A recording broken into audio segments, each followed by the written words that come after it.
Hello and welcome to Mountain Climbers. This is Whitney. First, I just want to say that if you're inspired and encouraged by the stories my guests share, then I would love for you to subscribe to my channel and be a part of this Mountain Climbers community. If you would ask me, what time in your life would you most want to go back to?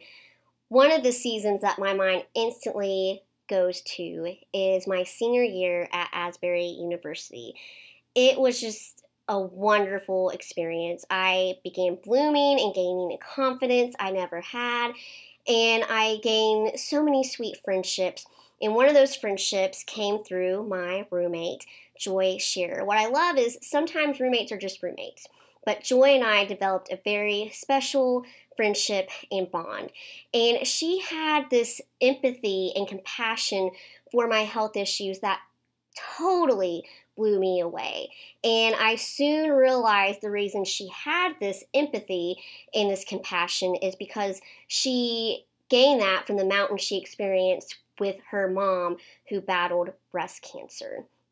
And I am just so honored and humbled that Joy agreed to come on Mountain Climbers and honor her mother's legacy and share just the incredible woman who her mom was.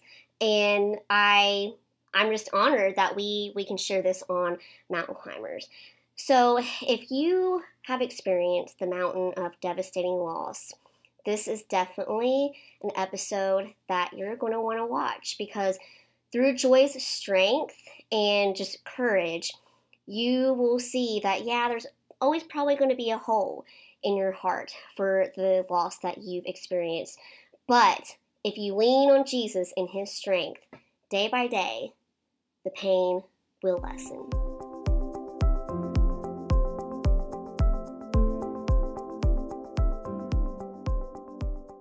Hey, Joy, welcome to Mountain Climbers. Hello.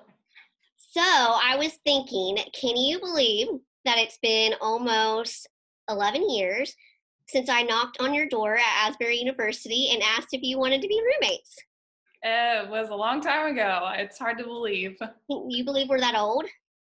Well, let's not get too far ahead of ourselves here. We won't share our age. No. But, it's so cool because some roommates are just roommates, but we developed a very sweet friendship. And right away, you had a empathy and an understanding for my situation that just kind of blew me away. You took great care of me and just went above and beyond when I was sick and didn't feel good. And I realized right away that you gained that empathy and understanding because of the mountain that you faced with your mom. And I am just so humbled that we get to honor her. And so we're going to dive right in and just honor your mom today. And so first, I just want you to share about your mom. So my mom was a really compassionate lady, and she was really caring. Obviously, being my mom, she was a huge part of my life growing up. And she was someone that really loved people. She really cared about, I have 3 siblings, so she really cared about my 3 siblings and I. She really loved my dad, and she really loved the lost, and she really had a heart for our neighbors. And so she just really lived life really fully as well. So just really grateful for her life. So yeah, that's a little bit of my mom in a couple sentences. She sounds amazing, and I wish I would have, had the honor of meeting her. How old were you when she received her diagnosis of cancer? So I was 9 years old. She was 39 at that time. Okay. When she was first diagnosed with breast cancer. Okay. And do you remember your parents sitting you and your siblings down and sharing that news with you guys? So something that I really, really appreciate about what my parents did all throughout the process of my mom having cancer was they were always really open and honest with us kids. So I do remember that they sat us down. I don't remember if it was in our living room or at the kitchen table, but they sat us down and they told us from the beginning that they wanted to be open and honest with us, what was going on with my mom. And so they shared with us that my mom had breast cancer, and they didn't want to concern us, but they wanted us to be aware of what was happening so we could plan as a family, and that way they could know best steps of how to take care of us as kids as well. And so, yeah, they did tell us when I was 9. Like I said, I don't remember the exact Yeah. moment, but I do remember them sitting down and being honest with us and just opening that conversation up of life is going to look a little bit different, but Yeah. we want to open that up to you guys. Yeah. So. That's great that they did that. So, you didn't question or wonder, okay, what's going on with mom? Something's different. You knew. And you Yeah, knew, exactly. And I so appreciated that about them. and you knew you could ask any questions because you knew Oh, the yeah, situation. definitely. So that was awesome. Now, was her prognosis good at first? So when she first got diagnosed, I mean, I was so young that it's hard to remember all the details, but I do remember that she had just breast cancer at the time. And so they were like pretty progressive with some of the treatments, just some chemotherapy and some other things that they did.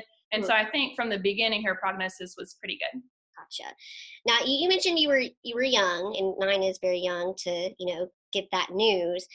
But do you remember how old you were when she got sicker? So she went into remission. So she was really sick from about 9 to 11. And then when I turned 12, she actually went into remission. And for those people who don't know what that means that she no longer had any cancer. When they took scans of her body, that she no longer showed that she had any cancer. So from when I was 12 to 13, she no longer had any cancer in her body, which is an amazing year. Sure. But when I turned 13, that's when, of course, having cancer in the past, they did scans pretty often. And so they found more cancer when I was 13. Okay. All right. Now, I think it's very important to bring out that not everyone processes things the same way, especially kids as young as you were. You could have looked at your siblings and been like, okay, well, Jenny's processing it this way, and I'm, doing it this way, and Sure. It's okay. That's natural. And so, how did you and your siblings, as individuals, process the fact that your mom was really sick? I think it was different for each of us. I think that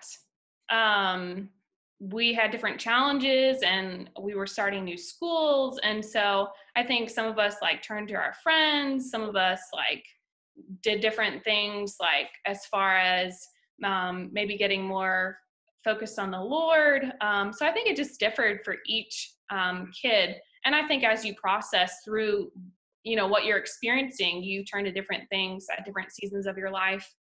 For me personally, I remember talking to my friends about it. I remember talking to the Lord, even being so young. I think I definitely had questions, but I was like searching for answers of why is this happening? But in the midst of it, the Lord always took care of us.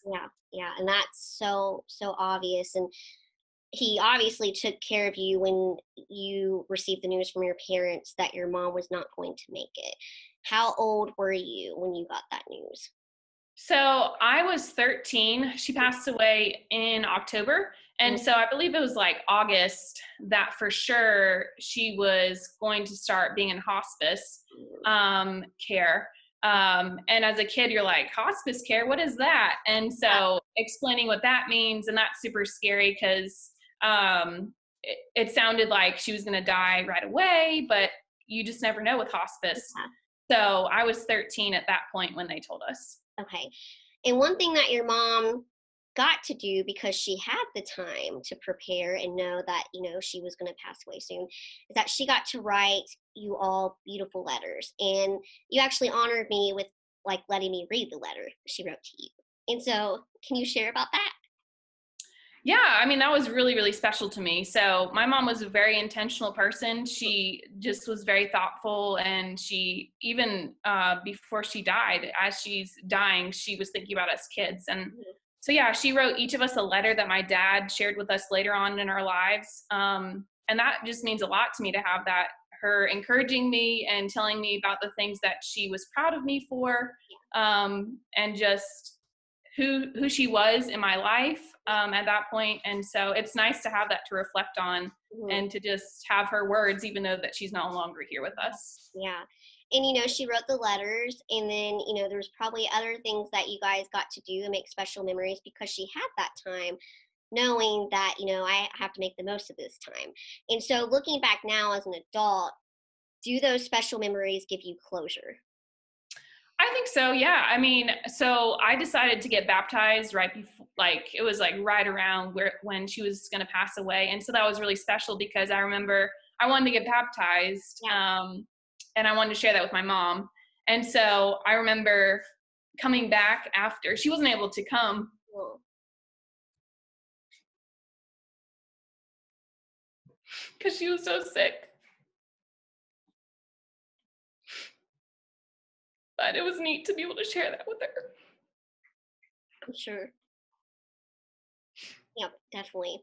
And I know it probably meant the world to her that you included her in that memory, and she got to know that you made that decision before, she went on to be with Jesus. And I know that had to be so special to her. How, I know you mentioned you were 13, right, when she passed away? It Mm-hmm. was August, no, what was October, you said? Yeah, October. Mm-hmm. October 15th is when she passed away. Mm-hmm. So we're coming up on that. We are. So what a perfect time to honor your mom right now in the life that she lived. And I know, like, you're so strong. I mean, I can't get over how strong you are, but as a 13-year-old, that loss had to be devastating. It would be devastating for anyone at any age. So how did you start living again after she passed away? Yeah, I mean, I think it was hard. I mean, there were lots of changes, and I think kids are resilient. It's incredible to me, the things that you can overcome with the help of the Lord.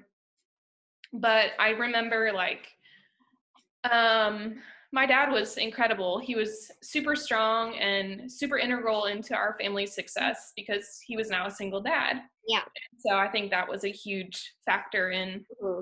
us living life again and just figuring out a new normal. And Yeah. so that was super important. And then I had some really, really great friends, Mm-hmm. even at a young age. And so they were Yeah. super helpful in that process as I learned a new normal. Yeah.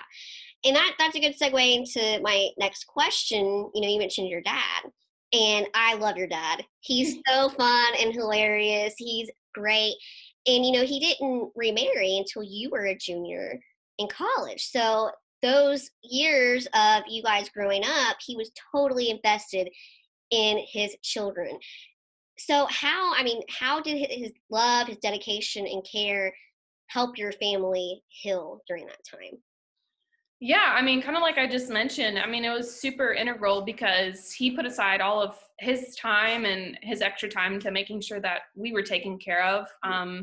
He just put aside all of his interests and things that he could have been doing, um, if my mom was alive, but he just really put all of his focus into us kids and obviously the Lord as well. But he just really focused on making sure that we were taken care of and that we had the best education possible. Yeah.